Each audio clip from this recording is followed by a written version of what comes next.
시청자 여러분 안녕하십니까? 데일리 아시아입니다. 첫 소식입니다. 미국과 일본이 다음 달 1일 미국의 상호관세 부과를 9일 앞두고 무역 협상을 타결했습니다. 트럼프 대통령은 미국이 일본산 수입품에 부과하는 상호관세는 15%라고 설명했습니다. 기존에 부과하기로 한 25%에서 10%포인트 낮아진 겁니다. 일본은 이번 이 관세 인하의 대가로 미국의 자동차와 농산물 시장을 추가로 개방하고 대규모 투자를 약속한 것으로 알려졌습니다. 트럼프 대통령은 일본은 미국에 5,500억 달러, 우리 돈 759조 원을 투자할 것이라고 밝혔습니다. 또 알래스카 LNG 사업 관련 일본이 미국과 조인트 벤처를 설립할 것이라고도 말했습니다. 현재까지 미국과 무역 합의를 거둔 나라, 영국, 베트남, 인도네시아, 필리핀에 이어 이번에 이제 일본까지 5개 나라로 늘어났습니다. 이시바 시게루 일본 총리는 오늘 미국이 상호관세와 자동차 관세를 15%로 낮추기로 했다고 밝혔는데요. 자동차 관세의 경우 27.5%에서 12.5%포인트 낮아진 겁니다. 다만 철강과 알루미늄 관세는 기존 50%를 그대로 유지하기로 했습니다.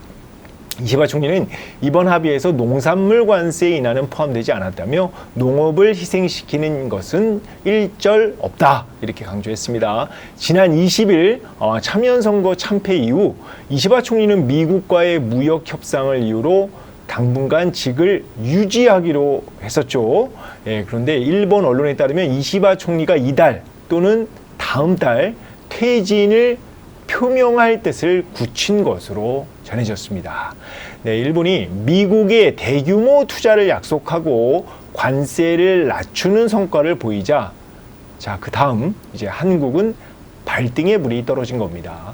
트럼프 대통령은 지난 7일 막대한 무역 적자에 따른 불균형을 이유로 8월 1일부터 25% 상호관세를 부과하겠다는 내용으로 한국과 일본 정상에 똑같이 서한을 보냈습니다. 이재명 대통령과 이시바 총리한테 보낸 서한만 콕 집어서 소셜미디어에 올리기도 했는데요.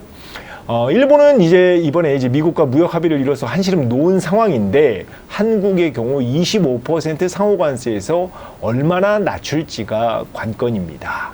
농산물 개방과 알래스카 LNG 사업, 방위비와 대미 투자 등 모든 협상 카드를 총동원해야 할 판입니다.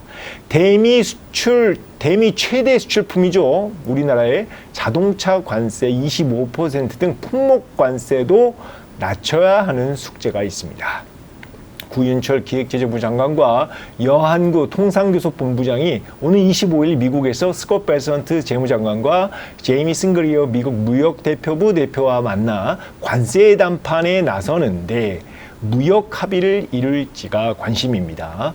우리 정부는 한미 양측이 윈윈할 수 있는 결과를 도출하겠다는 목표인데 관세 부과 시한이 이제 9일밖에 남지 않아서 그 전에 합의한다는 게 현실적으로는 쉽지 않아 보입니다. 오늘 일본 니케이 지수는 미국과 무역 타결 소식에 3% 이상 올라 올 들어 가장 높은 신고가, 최고가를 기록했습니다. 특히 도요타와 혼다, 닛산 등 자동차 기업 주가는 관세 인하 소식에 일제히 급등했습니다.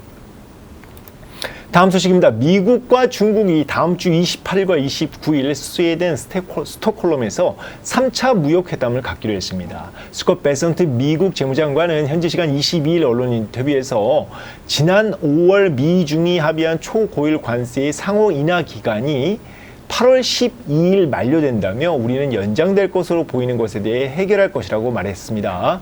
미국과 중국, 지난 5월 서로가 이제 부과하던 관세를 90일간 각각 이제 115%포인트 대폭 낮추기로 합의했는데요. 미국이 중국과의 관세 인하 시한을 더 연장할 것을 이제 스콧 베선트 장관을 통해서 이제 시사한 겁니다.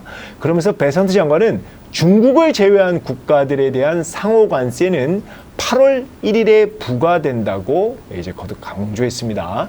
또 앞으로 며칠간 빈번한 무역 합의 발표를 할 것이라며 자동차와 반도체 제약 등의 실질적인 대미 투자를 포함할 것이라고도 덧붙였습니다. 이런 가운데 중국이 미국 화학기업 듀폰에 대한 반독점 조사를 중단하기로 했습니다. 지난 4월 미국이 상호관세를 이제 부과하자 중국이 맞대응 조치로 시장감독관리총국이 듀폰 중국그룹에 대해 반독점 조사에 나섰는데요. 블룸버그 통신은 중국의 이번 발표가 다음 주 있을 이제 3차 이제 무역회담을 앞둔 우호적인 제스처라고 평가했습니다.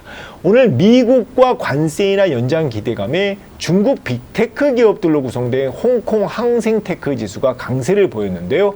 특히 바이두와 텐센트가 크게 올랐는데 텐센트의 경우 올 들어 가장 높은 신고가를 갈아치웠습니다. 다음 소식입니다. 중국에서 냉동김밥이 큰 인기를 끌고 있다고 합니다. 풀무원 중국 법인에 따르면 냉동김밥이 지난해 8월 출시 이후 이달까지 250만 줄이 판매됐는데 누적 판매 금액이 5,300만 위안, 우리 돈 102억 원에 달했습니다. 상반기 중국 법인 매출도 지난해 상반기보다 30% 증가했는데요. 풀무원은 지난해 국내 식품기업 가운데 처음으로 중국 대형 유통 채널인 샘스클럽과 함께 냉동김밥 수출을 시작했습니다. 근데 현지 중국인들의 입소문을 타고 판매량이 빠르게 늘면서 제2의 불닭볶음면이 되는 것 아니냐라는 이런 현재의 기대가 커지고 있습니다. 자, 기대 이상 반응에 풀무원은 중국 식품 제조 가공업체와 OEM, 즉 주문자 상표 부착 생산 계약을 맺고 제품군을 더욱 확대하기로 했습니다. 오늘 국내 증시에서 풀무원 주가 20% 넘게 급등해 마감했습니다. 데일리 아시아 오늘 준비한 거는 여기까지입니다. 지금까지 시청해 주셔서 감사합니다.